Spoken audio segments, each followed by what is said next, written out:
Students अस्सलाम वालेकुम वरहमतुल्लाहि वबरकातुहू। बेटा, आपको ऑलरेडी मैंने लास्ट वीडियो में कहा था कि हमने उसमें बेटा रूल्स पढ़े थे कि हम जितने भी हमारे पास केमिकल कंपाउंड्स होते हैं उनकी फार्मूला को हम कैसे राइट डाउन कर सकते हैं। पहले हम बेटा लास्ट वीडियो को हम बेटा थोड़ा सा हम रिकैप्चुलेट करके, ताकि आपको पता चलेगा कि कंपाउंड को राइट डाउन करने के लिए कौन कौन से रूल्स हमें यूटिलाइज करने पड़ेंगे, कौन कौन से रूल्स हमें इस्तेमाल करने पड़ेंगे। उसके बाद हम किसी भी केमिकल कंपाउंड की फार्मूला को राइट डाउन कर सकते हैं। पहला स्टेप में मैंने आपको देखना है, आपको पहले स्टेप में देखना है कि कौन कौन सा एलिमेंट टेक पार्ट करता है एक केमिकल कंपाउंड बनने में। जैसे हम यहां पे देखते हैं बेटा, हाइड्रोजन क्लोराइड को, दैट मीन्स पहले आपको पता चल गया यहां पे कि कंपाउंड के दरमियान दो एलिमेंट्स यूज हो गई, हाइड्रोजन एंड क्लोरीन। अब बेटा सेकंड स्टेप में आपको क्या देखना है, इनकी वैलेंसीज को बेटा देखना है। दैट मीन्स अगर हम हाइड्रोजन की वैलेंसी की बात करें, इसका भी वैलेंसी 1 है और क्लोरीन की भी वैलेंसी 1 है। अब बेटा जब यहां पे देखते हैं वैलेंसी बराबर आ गई, इसकी भी 1 है, इसकी भी 1 है, तो दैट मीन्स एक हाइड्रोजन एक इलेक्ट्रॉन दे सकता है, एक क्लोरीन एक इलेक्ट्रॉन ले सकता है। तो दैट मीन्स कंपाउंड की फार्मूला जो है दैट इज सिंपली HCl बन सकती है।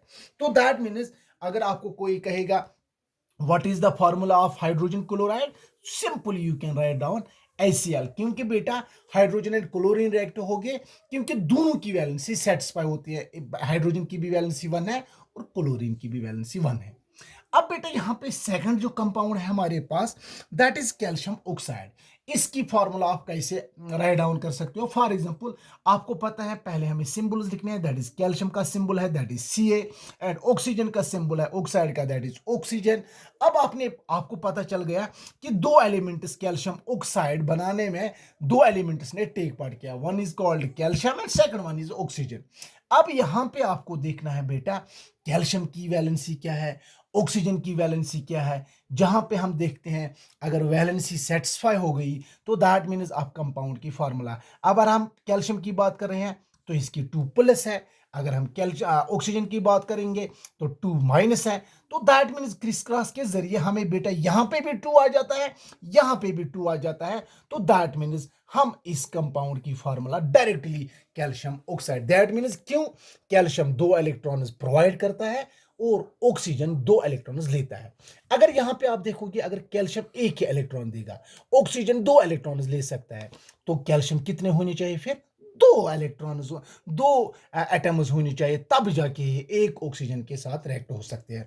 आगे जाके हमें बेटा पता चलेगा किस तरीके से हम सेकंड जो हमारे पास यहाँ पे एक थर्ड केमिकल कंपाउंड है, फार्मूला इसकी लिखनी है, दैट इज अल्युमिनियम ऑक्साइड। पहला स्टेप सिंपली आपको, चाहे ये बाइनरी कंपाउंड हो, चाहे ये आयनिक कंपाउंड हो, चाहे ये कोई भी मॉलिक्यूलर कंपाउंड हो, पहले आपको सिंबल्स देखने हैं। पहले आपको कंपाउंड में कौन कौन सा एलिमेंट, अल्युमिनियम का symbol that is Al, very good. अब सेकंड को है ऑक्साइड, दैट इज ऑक्सीजन। अब आपके बाद यहां पे हमें देखना है किस किस की क्या वैलेंसी क्या है। जहां तक हम बात कर रहे हैं, जो अल्युमिनियम की वैलेंसी है, अल्युमिनियम की वैलेंसी 3 है। दैट मीन्स ये 3 इलेक्ट्रॉन्स प्रोवाइड कर सकता है। अभी हमने ऊपर देखा है ऑक्सीजन की वैलेंसी क्या है, 2-। अब यहां पे वैलेंसी सेटिस्फाई हो गई, नो।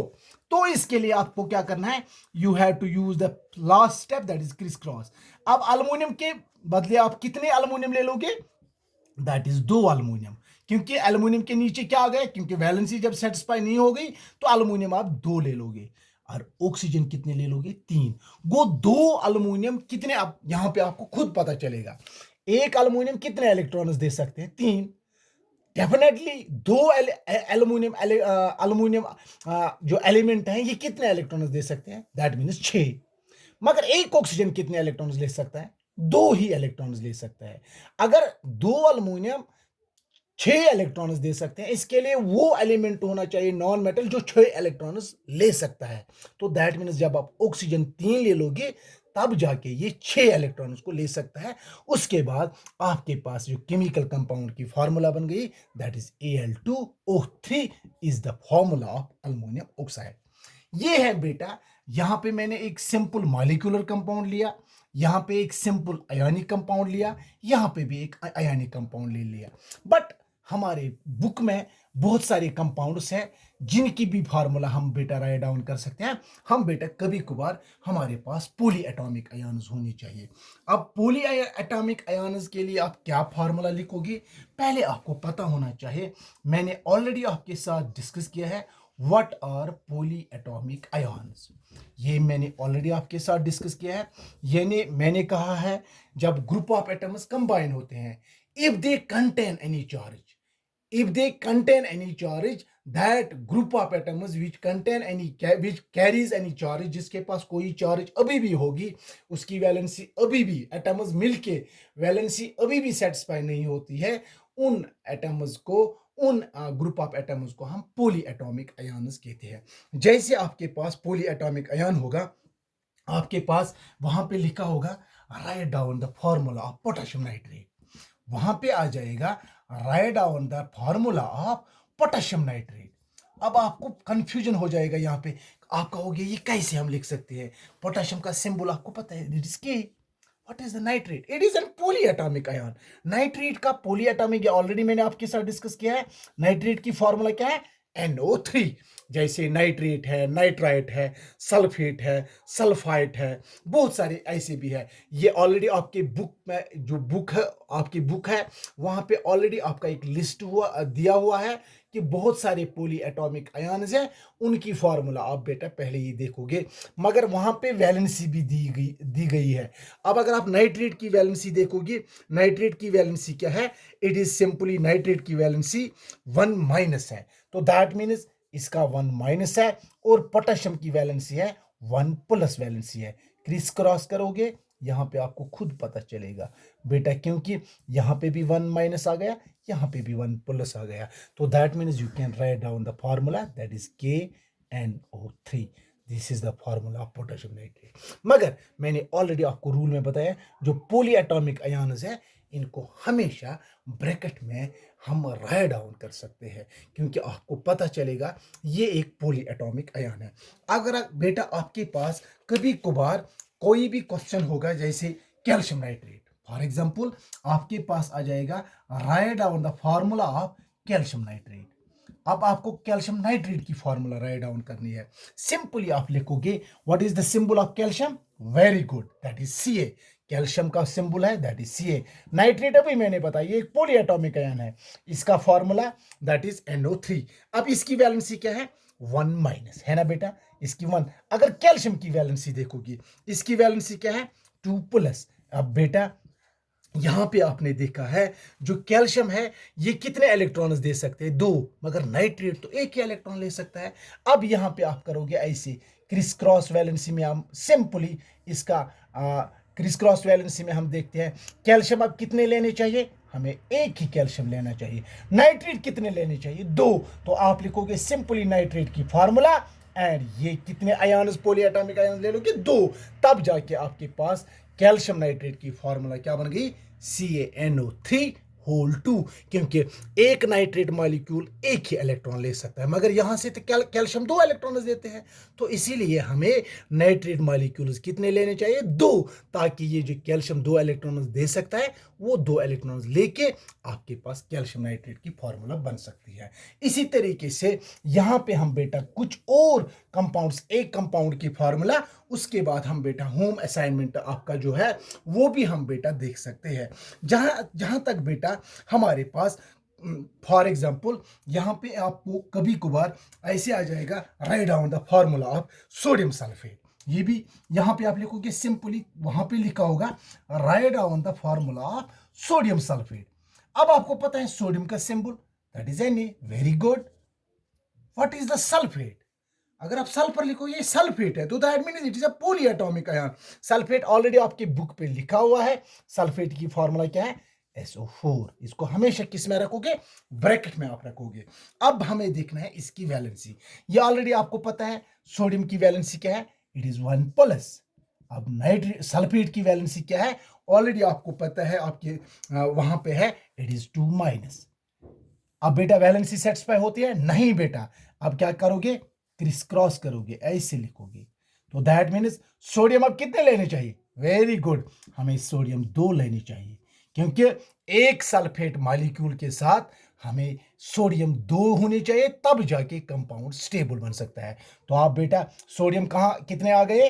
2, और सल्फेट बेटा 1 2, दैट मीन्स SO4। मगर इसको हमेशा किस में रखोगे? ब्रैकेट में। तो दैट मीन्स फार्मूला क्या बन गई? Na2SO4। तो this was all about the जो हमने बेटा बहुत सारे फार्मूलाज देखे हैं। अब बेटा यहाँ पे हम हमारा जो कुछ यहाँ पे मैंने एक होम असाइनमेंट रखा है। Give the names of the elements present in the following compounds. यहाँ पे मैंने कुछ कंपाउंड्स, आपके बुक में कुछ ऐसे टेक्स्ट क्वेश्चंस हैं, इस टॉपिक में आप देखोगे वहां पे बहुत सारे कंपाउंड्स हैं जिनकी फार्मूला आपको राइट डाउन करनी है। उनको आप घर में जाके जो आपकी बुक है वहां पे देखोगे, इस टॉपिक रिलेटेड जितने भी टेक्सचुअल क्वेश्चंस हैं उनको देख के आप किस किस कंपाउंड की फार्मूला को राइट डाउन कर सकते हैं। और हमारे पास कुछ ऐसे भी कंपाउंड्स होते हैं जिनके कॉमन नेम्स भी होते हैं और जिनको केमिकल नेम्स भी होते हैं, जैसे क्विकलाइम, इसको हम कैल्शियम ऑक्साइड भी कहते हैं। इसी तरीके से यहाँ पे मैंने एक टेक्सचुअल क्वेश्चन रखा है, दैट इज क्विकलाइम की फार्मूला राइट डाउन करनी है, हाइड्रोजन ब्रोमाइड की, बेकिंग पाउडर की, एंड पोटेशियम सल्फेट की। इस तरीके से हम इन कंपाउंड्स को हम बेटा फार्मूला आप राइट डाउन कर सकते हो। अब आपके बुक में बहुत सारे टेक्सचुअल क्वेश्चन है, उनको आप घर में जाके उनको अच्छी तरीके से देखोगे। जहां पे भी बेटा किसी भी कंपाउंड की फार्मूला में कोई भी परेशानी होगी, यू कैन कॉल और टेक्स्ट मी। मैं उसके बाद आपको बेटा उस कंपाउंड की फार्मूला आपको बताऊंगा बेटा। इसके साथ साथ हमें बेटा इस यूनिट में हम बहुत सारे कंपाउंड्स की फार्मूला को हमने देखा है। इसके साथ साथ हम बेटा अब यहाँ पे हमें कुछ टॉपिक्स रह गए इस यूनिट में। अब इस यूनिट को ख़त्म करने के बाद आप इसको घर में अच्छी तरीके से इस यूनिट को, नोट्स को देखोगे, बुक को देखोगे। जहाँ पे भी बेटा कन्फ्यूजन होगा मैं वहाँ पे हेल्प करूँगा, चाहे आप मुझे कॉल करो, टेक्स्ट करो, मैं आपको बेटा सब कुछ वहाँ पे इजीली आपको अंडरस्टैंड कर पाऊंगा।